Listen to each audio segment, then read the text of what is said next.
Hello, everybody. Dan Miller here. You're on the 250 River with Dr. Dan 250 years ago this week. And we've got a special edition, brand new special edition that we're doing this week. We are kicking off this week, I think, a new series, a new edition of On the 250 River. This is week one of the pro football season that we've just wrapped up earlier with the Monday night game.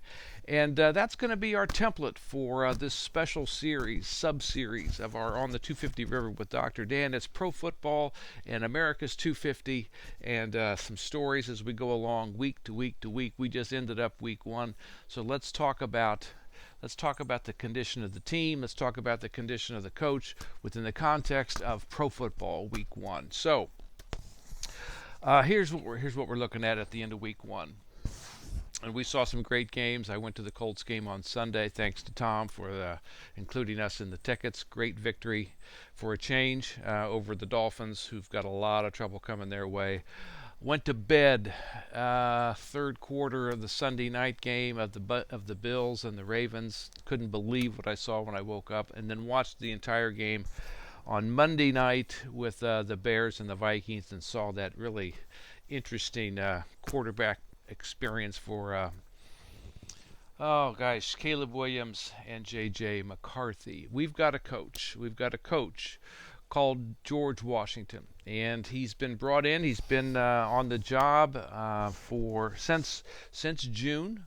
That's when he was hired by this community-owned franchise that's run by a kind of a governing organization. But it is community-owned, like the Packers, but it has a governing organization that's called the Continental Congress. He's the head coach that's been hired as the commanding general of the team called the Continentals. And so, as it happens, they are arrayed against the Super Bowl champion British Redcoats, and right now the game's being played in and outside of Boston, Massachusetts. That's our template, our method for this, and I think it's going to work not too badly. So let's look at the first week of the season. So if you're Washington, here's you've written down a private note to your brother. I remember my brother gave me tickets here for the Colts game. So you've written down a private note to your brother, and I'm going to quote it here. The people of this government, by the way, this is George writing to Lund, Washington. The people of this government, Massachusetts, have obtained a character by which they no means deserve. Their officers, their players, generally speaking, are the most indifferent kind of people I ever saw. In short, they are by no means such players in any respect as you've been led to believe from the accounts which are published, from the accounts in the media.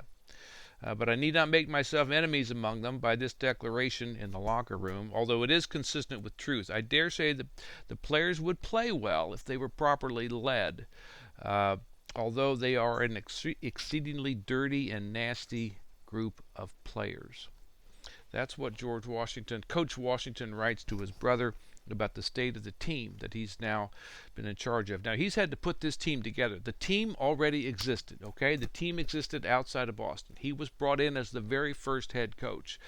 So they had they'd played some in college. They'd played some semi-pro ball. They'd played various and sundry places prior to this. But now it's their first NFL team.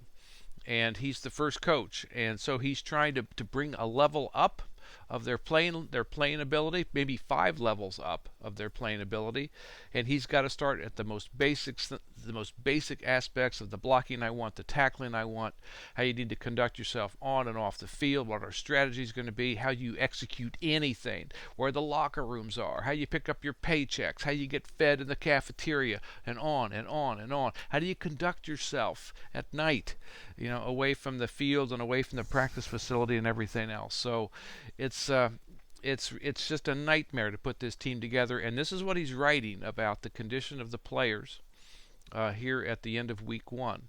Now, what are you going to do if I'm the coach? What do I start working on first if I'm Coach Washington and I've got to get this team ready to go for whatever it is that's going to happen in week two?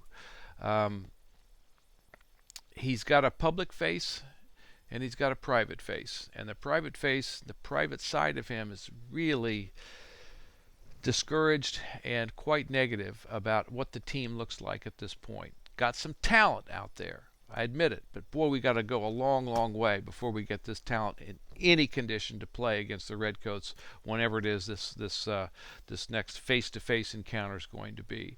Got to go a long, long way. So, Brother Lund, thanks for letting me hang out with you here and kind of tell you my woes. I'll keep you updated on how the team's going.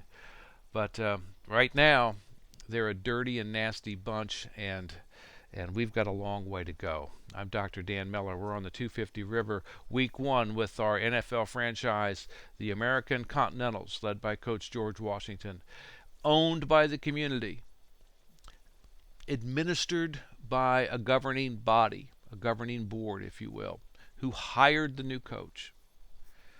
And we'll see how things go as the league moves forward next week. Talk to you soon. Bye-bye.